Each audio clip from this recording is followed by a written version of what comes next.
Yeah, we carry MCL.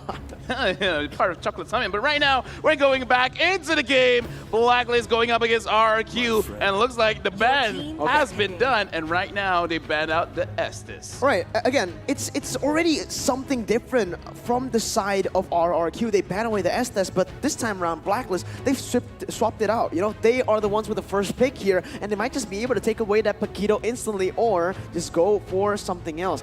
What is that something else that they can bring into the first pick? Well, first pick Paquito is great. First pick Esmeralda. Rafaela? Would be good. Rafaela maybe not so much. Not in this current metagame. We haven't really seen that done. And again, between the switch for Haji and Oh My Venus, you kind of want to keep that card close to your chest. You want to make it like a panic button. A reverse Uno card, if you will. Paquito, Esmeralda, Matilda, I feel like those three are the most efficient to be taken right now.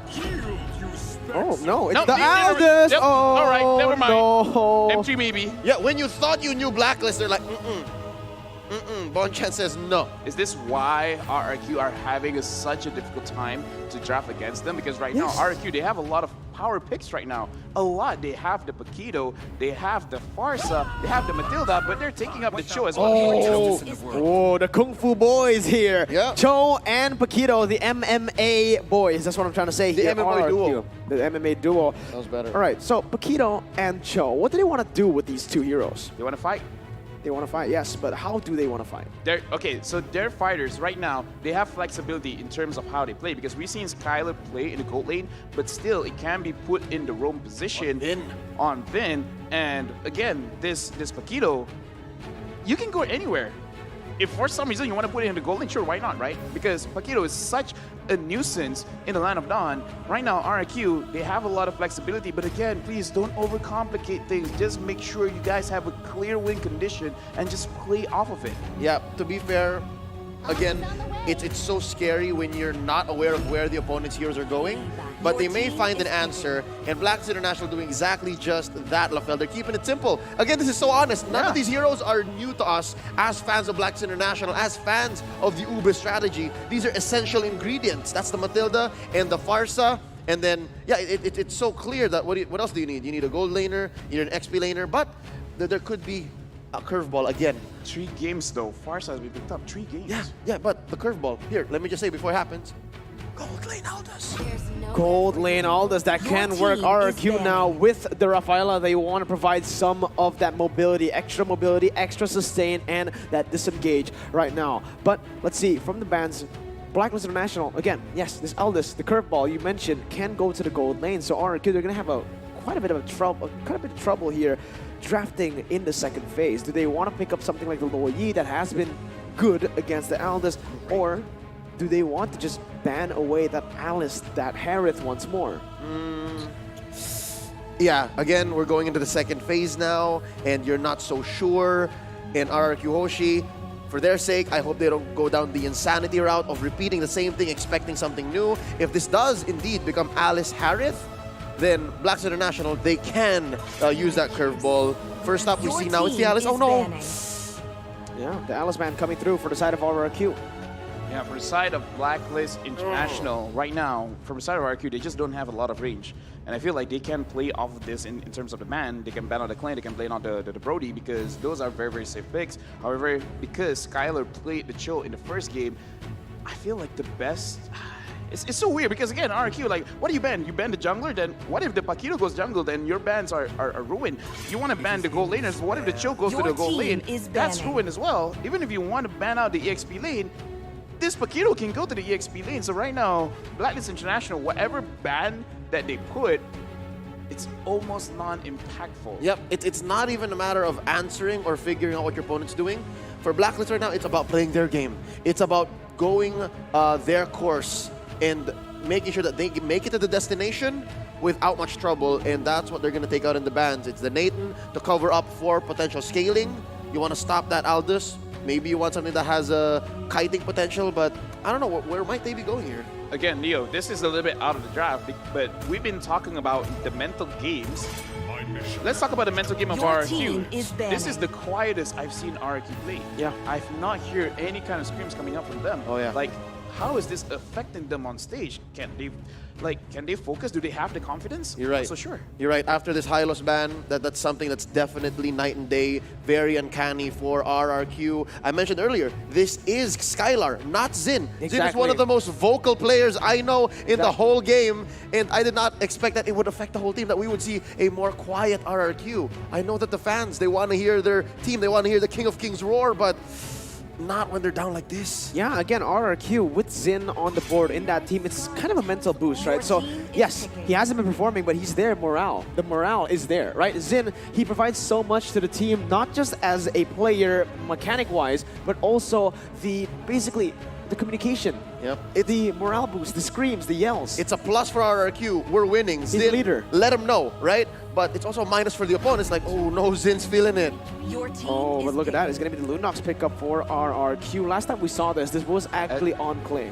Esmeralda has been banned. Is this another Povius pick? Because again, the Paquito is there. Oh, The Cho Cho's is there. there. Cho is Rafael, there. well, Rafael doesn't, Rafael doesn't really. Oh, But Lunox does. yeah, so this is the thing. But the Esmeralda is still up for grabs. I thought no, Esmeralda has been banned. I thought RRQ they would pick it up. Edward.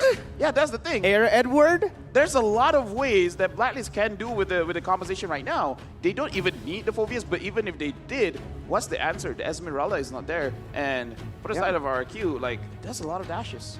They have burst, but I don't think it's going to be enough here. I feel like, again, like the Air Like, Edward, you- just Air Edward. You have to focus everything on the Phobias, but then everyone else is not taking damage. Yeah. Exactly, Aldous. You need to focus on multiple targets here. There's the Aldous, there's the Farsight, there's the Clint, and now the Phobias. Oh! There you have it, folks. RRQ, they are pushed onto a corner, into a corner. Let's see what their last and final pick can be. What will it be for RRQ at this point? They need... What do they need? Right now, for the side of RRQ, they need more damage, but they need to stay from behind. A Brody would be fine over here, Wow. but it's, you know, it's very, very risky because right now, they have sustain because they have the Cho as well as the Paquito and the Lunox. All of them can take damage individually. They can heal up, but Blacklist International, this job is pretty dope. It's pretty cool. This is an amazing draft. As the kids say, it slaps. It slaps, dude. It's pretty sick, dude. But RRQ, they're gonna finish it off with There's the the Bruno. damage. There's the damage you're looking for. There is the damage. Is that the but right kind though? I don't know.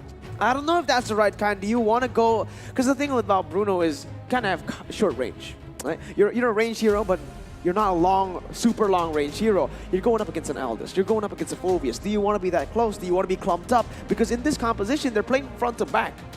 The only good thing I see here is that at least Coach Achil secured the Rafaela. They can kite like nobody can. And if they can find good angles with the Paquito or the Cho, could be devastating, but all at the same time, they don't like these big 5v5s. So here's the thing. They can kite, but can you run away from the Aldous? Can you run away from the Matilda? Can you run away when the Phobius is just chasing after you with the Astra's Eye? This is an uphill battle. I'm not gonna lie. RRQ, they need to make some kind of early aggressive play that puts Blacklist far, far behind. Well, it's time to enter the portal, ladies and gentlemen. Game number 3. Will it be a clean sweep for Blacklist, or will RRQ prevail and force a 4th game in the series? Let's see. Edward is going to have to play a very specific kind of game here. If indeed RRQ does play that way and puts the pedal to the metal, then all the more Edward might need to reconsider when he's actually ready. But him picking up the Purify says, yeah, as soon as we got Demonic Force on, as soon as I'm level 4, maybe we will start picking fights as well. And I feel like it is not a bad situation to pick a fight, but right now Skylar 1v1 against Oheb. Both of these guys are taking a lot of damage in mid as well. A lot of people are taking damage, but who is really earning much from this? RRQ Hoshi, they need to push this tempo. And Albert, Oh, the solo kill by Oheb, presented to you by Razor in that bottom side. Not a good look when you're using that Bruno. You were saying, LaFell. I was saying from the side of RRQ Hoshi, it's not even good trades that they're picking up right now because we see early aggression fights. But what they really need to set up is actually try to pick one of the lanes and really push it ahead. And I feel like the lane that you really should push ahead is Skylar's lane. So Albert, we have to look at his pathing. His pathing has to be a situation where he's putting so much pressure that Blacklist has to abandon their own farm. And Wise right now is taking a lot of farm, even taking the farm from the side of RRQ Hoshi. Yep. shades of Albert from game number 2, wherein he would take these little camps, but all the more it's more impressive for Wise because he is an Aldous. Yeah. So every little bit that builds up towards that first skill, that basic attack even on Wise, is going to go far. And right now, they're propping up. Venus might bite it. Oh, R7 goes in. It's going to be able to connect onto the way the Dragon. That's the kill, and RRQ are on the board once more. 1-1, and this is a lot. This is a really good setup for that turtle fight. I feel like setting up the turtle, if they can get this one, it's already good. It's already great. But right now, we have to crack the code. Blacklist International, Wise is going to scale up. Oheb is going to scale up. They really need to consider who to focus on. Albert! Oh, Albert's going to be focused down. Turtle will be slain by the likes of Clay. Edward going in for the Demonic Force once again, and that's going to be Wise! Diving to the backside and getting the kill onto Albert. RRQ, they have no response. R7 dashing away. Where the Dragon will be able to connect onto R7 as he gets the kill, but it is the jungler traded for the XP. Much more worth it for Blacklist. Yep.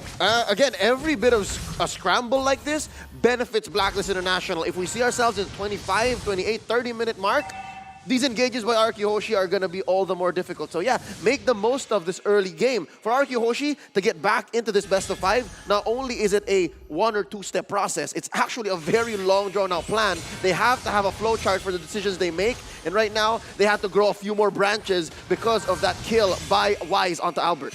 The thing is, with this draft, Blacklist International, they can just keep on scaling. They have the Clint, they have the Farsa, they have the Aldous that just scales unlimitedly. Whereas RRQ, they're looking for these engages. They need to get the snowball rolling. Right now, I know we're in the middle of the game, but I have to bring this up. Blacklist International, they're playing so good, they're playing so clean. With them playing like this, there is a possibility that M3 might even have like two Filipino teams in the grand finals. This is so crazy. Yeah, RRQ, very good gank right there to the top side. Will secure them a little bit of a kill, but it's going to be Oheb now targeted down. Wave of the World has been used, but Venus is his aggression. It's going to be the dive all the way. Skylar's still able to dash, but it's going to be Wise picking up the kill now. Vin is going to be targeted. Wise with the double on the Aldous in the 3rd minute. Showing up, RRQ Hoshi starts with a 3-man collapse on top to take down Edward, but Blacks International almost instantly showing them their version of that move exactly. Super well synchronized across the map. They take down 2. The thing is, that was maximum efficiency because all the kills went to Wise, which will make the stack much, much faster. And the thing is, the way that they dive, looking at this, Edward's getting targeted. Oh, Edward's going to get targeted. Demonic Force will buy a little bit more time as RRQ will be able to pick that kill up. It is going to be Oheb bullied as well. So, sure, RRQ, they've lost a few members. They're not getting the snowball they needed, but they're still in this game. Let's see what they can do more here. Venus, very tanky, able to tank that knockout strike, and that's going to be RRQ controlling the 2nd turtle. Yep, RRQ Hoshi scored the first one, but at the cost of a couple of lives. Right now, maybe they should consider if this is worth it. They get it now for free. Turtle Slain brought to you by the STB. The same goes for Blacklist. Where do we find these punishes? How do we continue building up our arsenal? Is it off the back of a demonic force, or can we just try to snowball from here? What are the items looking like? Right now, looking at Clay, he is having a 1-0-3 KDA, which is very, very good. The moment he has his Lightning Truncheon, maybe that is the go button. But right now, looking at Skylar, he's not focusing on the damage item just yet. He has to get that Dreadnought armor just to make sure he doesn't die too much in this game. And he's already suffered 0-2-0. He just finished his first Scarlet Phantom, so damage is there, but still, this is an uphill battle. Blacklist International, they have to make some kind of bad engagement for RRQ Hoshi to really capitalize on. Yeah, you can't really say that enough, man. It is an uphill battle. It is a very, very tough time for RRQ right now. Oh, Skylar is going to be targeted. Let's see. Nope, Wise just goes and uses the ultimate to get some pressure on the map. And look at that top side. Look at Oheb. He's been free-farming this entire time. He was bullied in that bottom side. Amazing rotation to the top. The Filipino sniper, it was so well played, but fight mid. Oh my god, Albert dashes in. Haji's going to be taken down by the way of the world. Now it's going to be RRQ going in for some more. R7 will bring up Wise back to the team. The damage coming in for RRQ. Wise still able to get away. Edward will keep on munching down as Oheb comes through. Demonic Force all the way under the turret. Double kill by Oheb as Edward survives. The team fight goes to Blacklist, a 2-for-1. Alexa plays Space Jam. This is what I said, right? Early on, Edward will have to commit and say, it's go time. Didn't even need to use the Purify because it was a counter go, and RRQ Hoshi suffered 2 on the way out. Oh man, it's not good. R7 looking for a pick once again. Goes for the Jukundo, but onto no one. It's the re-engage, and R7 gets picked up. Oheb picking up a mega kill right now. This is quite a situation for RRQ Hoshi. They want to fight, but if Edward is there, they have to stop fighting because the more that they try to engage, the more they're hurting themselves. So it's such a weird situation when they see Edward, guys, stop using your skills, just use basic attacks. How do you even do that right now? Demonic Force onto Skylar. Edward just doesn't give anyone respect, and the guiding wind is the reason for that. He can just keep on going for this and disengage at will. Actually, he gives so many people respect because he's answering so many heroes on the side of RRQ Hoshi, just like he did in the Game 2 draft. And this turtle is going to be secured easily by Blacklist International on behalf of the STB. Talking about that draft from game number 2, RRQ Hoshi, they picked up the Paquito and the Ruby. Now it's going to be the Paquito and the Cho. That's 2 for 1. He's literally man-to-man guarding 2 dudes. Oh man, this is not looking good for RRQ. Sure, they're able to pick up the turn on the top side, but look at the engage wise. He's going in onto the midst of 4, but it's going to be the disengage coming in for the side of Rafaela. A lot of damage has been placed. Venus taken very low, but Albert now, he's caught in the midst of it all. Edward going in, air, Edward, baby! Unstoppable, picks up a double kill, and they're looking for more. Another 2 for 0 for Blacklist. The Filipino sniper, he's so quiet here. Suddenly, 8 minutes in, he's sitting at 6-0-2. Not only is he farming turrets or objectives, he's now taking heads. Yeah, right now let's look at the replay, and this is how so difficult for the side of RRQ to do anything because look at the engage coming in from Wise, and even though they were starting to target Wise, he's taking so little damage, and the damage coming in from Haji, making so that everyone is low, making it so easy for the side of Oheb. He doesn't even have to think about his own positioning, just go in, use the quick draw, just basic attack, kill off everyone for the side of RRQ, and they, every single time they try to protect Clay or Skylar, then Edward's just gonna be like, yeah, I'm here, deal with me now. Just too much damage, honestly, for the side of Blacklist. Too much sustain as well. And it's that oxymoron of you have to protect me. Why does your members have to demand protection when you're all a team together? Already you're losing a battle if you're saying, please protect me. They can't just guard themselves now. They have to be a 5-man unit, and even when they are a 5-man unit, Blacklist can threaten a big team fight. Oh, look at that. They're so good at reading the map too. R7, he looks for these flanks constantly, but he's unable to do anything here. It's just counterintuitive. Everything that you do Is wrong. is wrong because again, if R7 wants to engage on anyone, he has to dash in. When he dashes in, the Phobius knows where he's gonna engage because he just look, oh wait, my passive is being procced. I know where you are, and he can just re-engage. This makes it so difficult for RRQ Hoshi to start something. It's so difficult when you have a heavy engage comp with the Paquito as well as the Chill, but you can't even engage.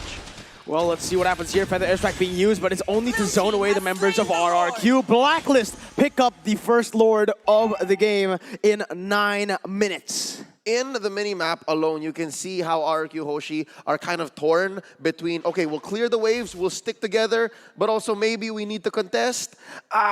It's the right call that they made to not even try and check. I saw what R7 was doing. He was zoning out, seeing who else might come in, but the fact that Blacklist has global presence makes it all the more worse.